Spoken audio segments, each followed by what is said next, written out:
दयावान भूत और संजू की कहानी। संजू की चाची अपने लिए थाली में भरकर ताजा खाना और संजू के लिए बासी दाल रोटी लेकर आई और संजू के सामने परोस दिया। ले खा ले जल्दी से, इसके बाद घर के सारे काम कर दे। चाची, सिर्फ दाल रोटी, वह भी बासी? अरे वाह, नखरे तो देखो साहबजादे के, काम के न काज के, दुश्मन अनाज के। शुक्र मनाओ, ये भी नसीब हो रहा है। तेरा बाप क्या कोई खजाना छोड़कर गया है कि तुझे हलवा पूड़ी खिलाऊं? चाची, आपने खुद के लिए चावल, दाल, भाजी, दही, सलाद, अचार सब कुछ लिया और मेरे लिए ये खाना? मैं तेरी कमाई नहीं खाती हूँ। तुझे जो मिल रहा है चुपचाप खा ले, नहीं तो भूखा मरेगा। अच्छा ठीक है चाची, मुझे एक आम का अचार ही दे दो, उसी के साथ रोटी खा लूंगा। यह दाल तो गले के नीचे नहीं उतरेगी। अब कुछ नहीं मिलेगा, खाना है तो खा, नहीं तो भाड़ में जा। संजू बेचारा मन को मारकर किसी तरह सूखी रोटी खाना शुरू करता है। संजू दुखी होकर घर के बाहर निकलता है और जंगल के रास्ते पर चलने लगता है। संजू को जंगल में छोटे से घर में एक भयानक भूत दिखाई देता है, जिसकी पीठ संजू की तरफ है। मुझे भूख लगी है, पीछे ही मेरा खाना आ गया।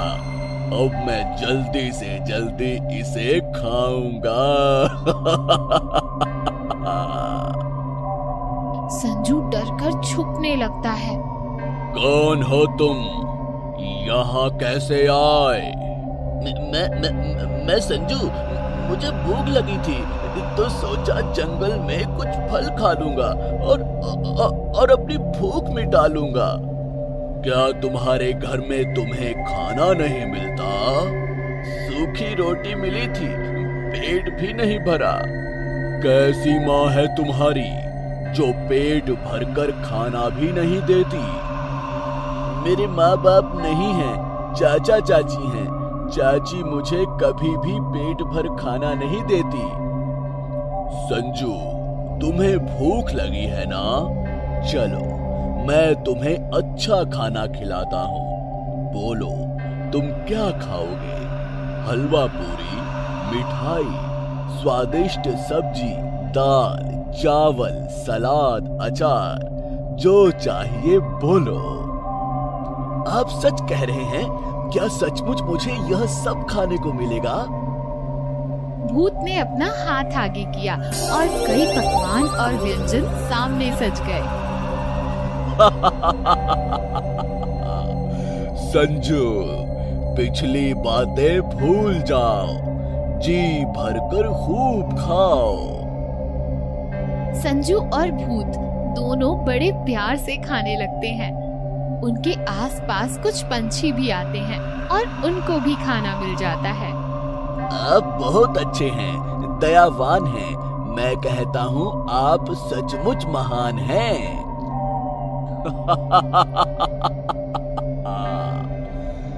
यह लो, मैं तुम्हें एक जादुई घोड़ी देता हूँ। तुमने अब तक दर्द से भरी हुई जिंदगी गुजारी है, अब तुम्हें खुशियां देने की मेरी बारी है।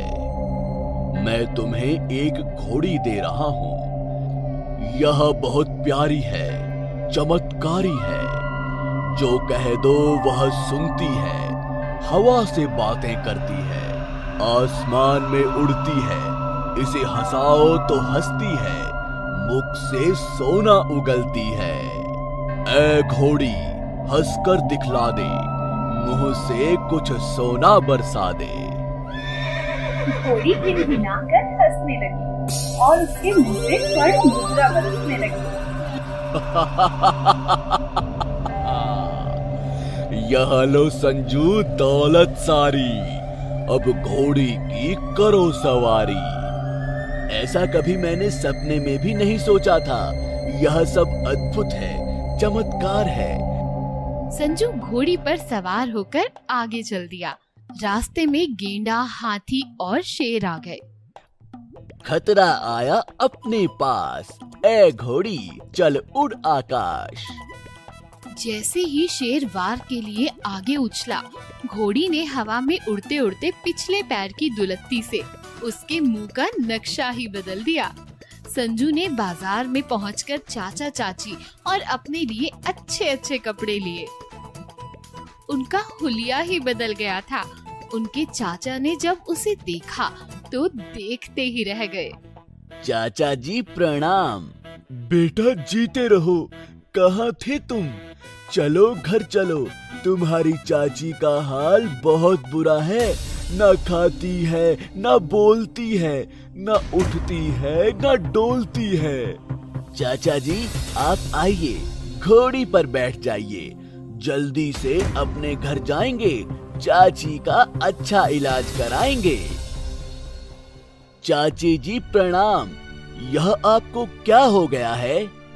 बेटा जीते रहो, ये सब मेरी ही करनी का नतीजा है। पर तू ही मेरा सच्चा भतीजा है। तुझे सताया, ये फल पाया। मुझे माफ कर दे बेटा। आप बड़ी हैं, माफी मत मांगिए। चाचा जी, चाची जी, अब मेरी प्यारी घोड़ी का चमत्कार देखिए। ए घोड़ी हंसकर दिखला दे, सोने के सिक्के बरसा दे। घोड़ी ने सोने के सिक्कों का ढेर लगा दिया। संजू चाची का अच्छा इलाज कराता है और वे ठीक हो जाती हैं। चाची भोजन में बहुत सारे व्यंजन सजाकर संजू और चाचा के सामने परोसती हैं और सभी लोग खुशी खुशी रहने लगते हैं। हर रिश्ते का हो सम्मान, सबके पूरे हो अरमान। क्रिमिनल भूत।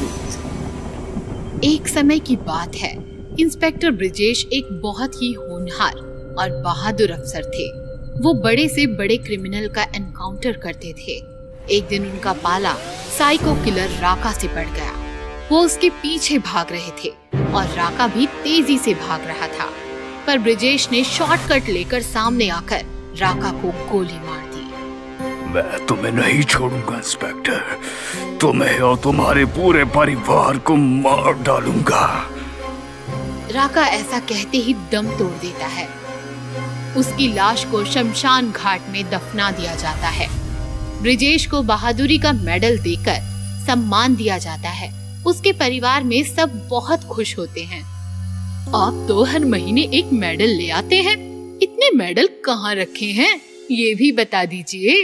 अरे मम्मी, पापा के मेडल्स के लिए एक नया कमरा बनवा देते हैं। कमरा नहीं, जिस स्पीड से भैया मेडल ला रहे हैं, मेडल्स के लिए हमें नया घर ही लेना पड़ेगा।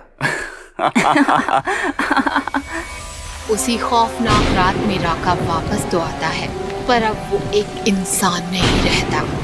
वो एक भयानक भूत बन चुका था। उसकी लाल आंखें और नुकीले नाखून देखकर कोई भी बुरी तरह कांप उठे।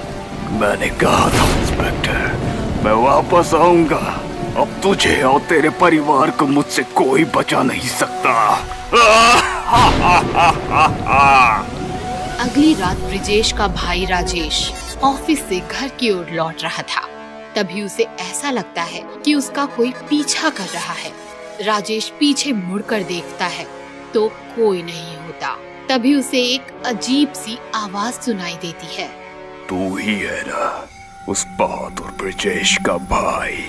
आवाज सुनकर राजेश डर जाता है और कांपती आवाज में पूछता है, कौन है? तभी राका का भूत उसके सामने आ जाता है। मैं राका, जिसे तेरे इंस्पेक्टर भाई ने मार डाला। अब मैं तुझे मारूंगा।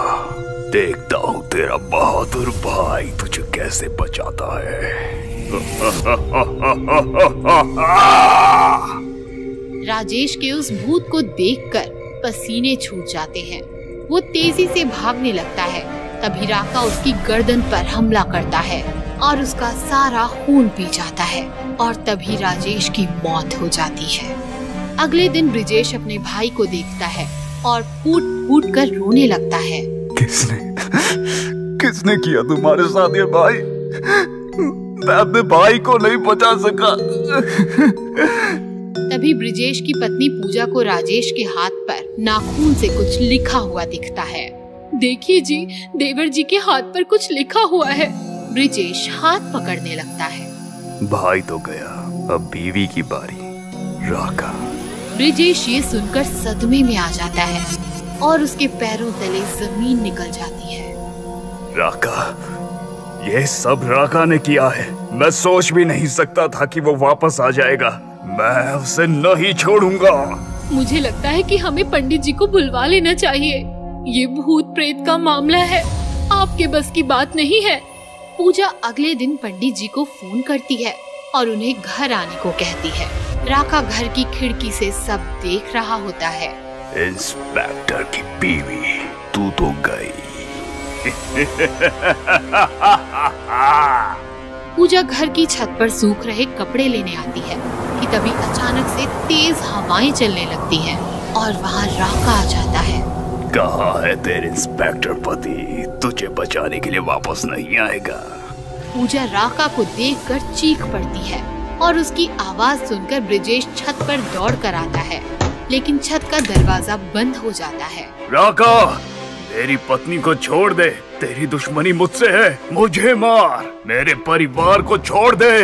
आएगा आएगा, तेरा भी नंबर आएगा, पर पहले तेरी सुंदर सी पत्नी को थोड़ा और सुंदर बना दूं। पूजा डर से भागने लगती है। तभी राका अपने नाखूनों से उसके चेहरे पर हमला करता है। पूजा चेहरे पर लगे घाव से जमीन पर गिर जाती है और तड़प तड़प कर मर जाती है। अभी मेरा बदला पूरा नहीं हुआ है, मैं वापस आऊंगा। दरवाजा खुलते ही ब्रिजेश पूजा की तरफ भागता है और रोने लगता है। तभी वहाँ पंडित जी आ जाते हैं। ब्रिजेश का बेटा सुधीर पंडित जी को राका के भूत के बारे में बताता है। वो एक दुष्ट आत्मा है, उसका अंतिम संस्कार नहीं हुआ है, इसलिए उसे मुक्ति भी नहीं मिली। हमें जल्दी उसके नाम की पूजा करनी होगी ताकि उसे जल्द से जल्द मुक्ति मिल सके। जो करना है जल्दी कीजिए पंडित जी। मैं अपनी पत्नी और भाई को खो चुका हूँ, अब अपने बेटे को खो नहीं सकता। पंडित जी पूजा करने लगते हैं और जैसे ही मंत्र पढ़ते हैं वहाँ राका आ जाता है। नहीं, तुम लोगों की इतनी हिम्मत कि मुझे मुक्ति दोगे? तुम लोगों को नहीं छोड़ूंगा। राका सुधीर के पास जाता है और उसका गला पकड़ लेता है। सुधीर का दम घुटने लगता है। तभी ब्रिजेश पंडित जी का दिया हुआ गंगा जल राका पर छिड़क देता है और राका का मृत शरीर जलने लगता है।